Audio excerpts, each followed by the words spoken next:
What's for dinner? Well, my friends, welcome to the Treehouse Kitchen.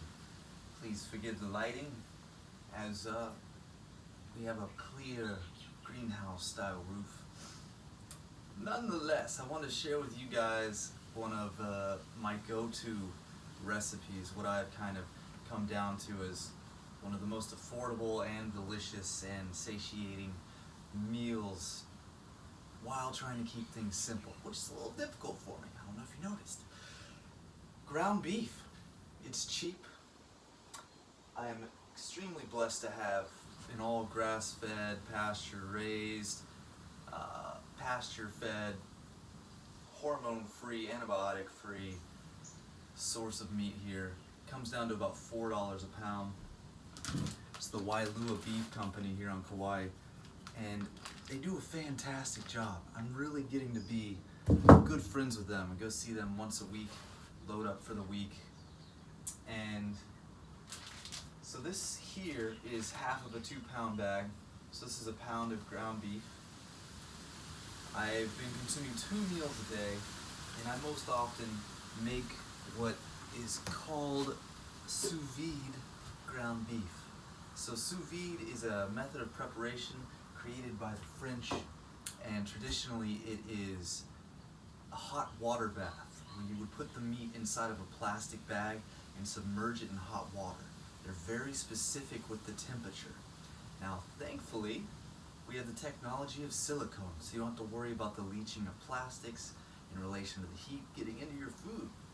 These are temperature safe up to like 500 degrees Fahrenheit, but for my interest, I like to just barely cook the beef. It's enough to basically sanitize it, soften up some of the collagen, and just make it the right temperature for eating.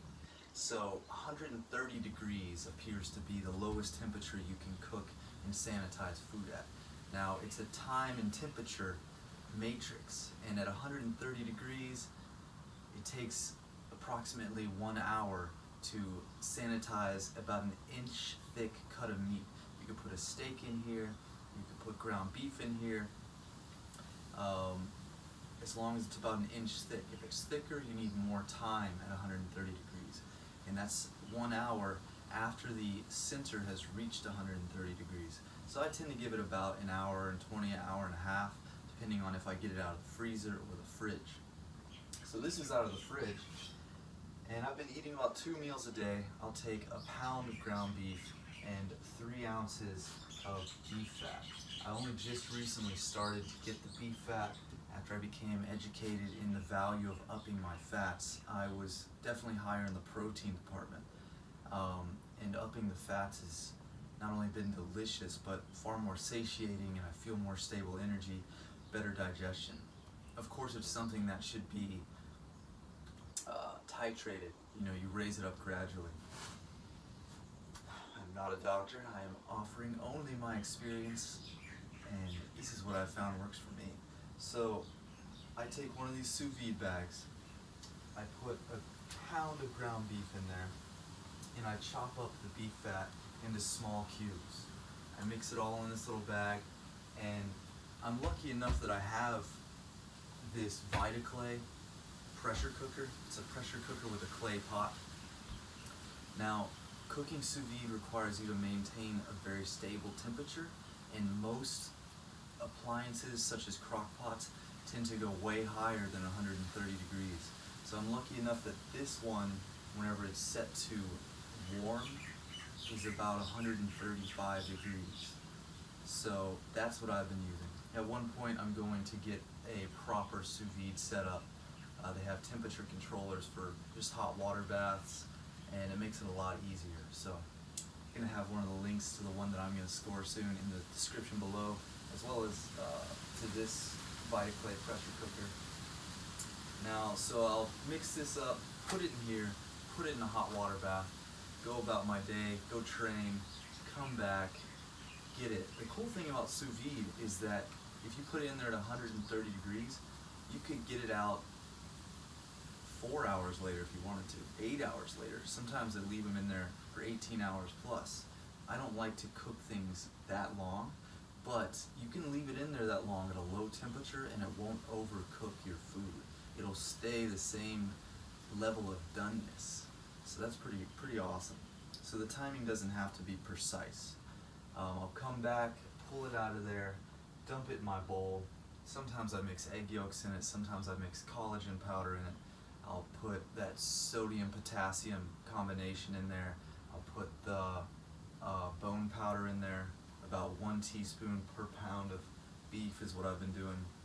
And I'm shooting for about 80% fat by calories.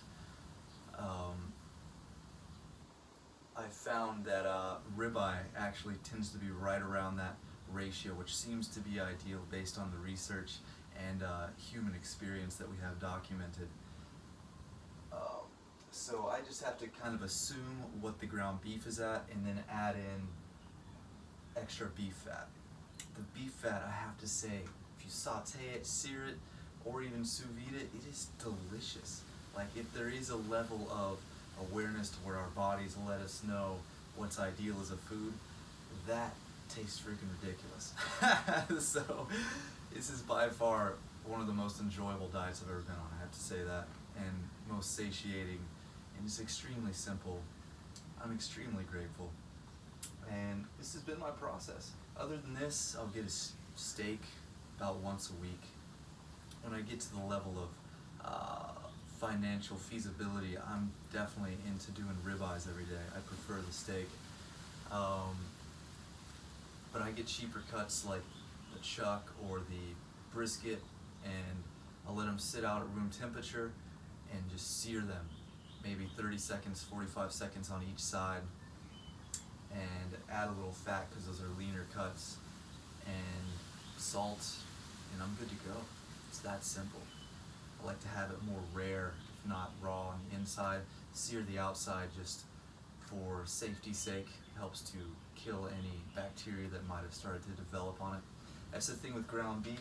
It's more risky if you're going to consume it raw, though many people do. It's really a matter of if you have a butcher with clean practices that really cleans their equipment, and also grass-fed animals that aren't subject to antibiotics, don't create these really intense types of viruses and bacteria that you get when you're feeding them a bunch of antibiotics and grains that stress their system and feed and fuel these kind of things. So that's about where I'm at. I've definitely become more and more lax in the sense, like, I'm not as afraid to eat more raw meat, more on the rare side, or to have this maybe undercooked. I'm not in any way afraid of it like I was before, the kind of programming that I had before. Now that I've read more into it, I know the level of cleanliness and health of the animals up here, and what I've witnessed other people doing regularly. It's really source and up to you, personal preference. Be cautious always. They're definitely no joke. But that, my friends, is the simplicity of sous vide. It is downright delicious. Have you guys ever tried it? What's your favorite preparation method? What is your favorite food or go-to? Any ideas, questions, or inspirations you care to share, I really appreciate them. They help fuel future videos. It has been a treat, my friends. And as always, lots of love and aloha. I'll see you guys in the next one. Peace.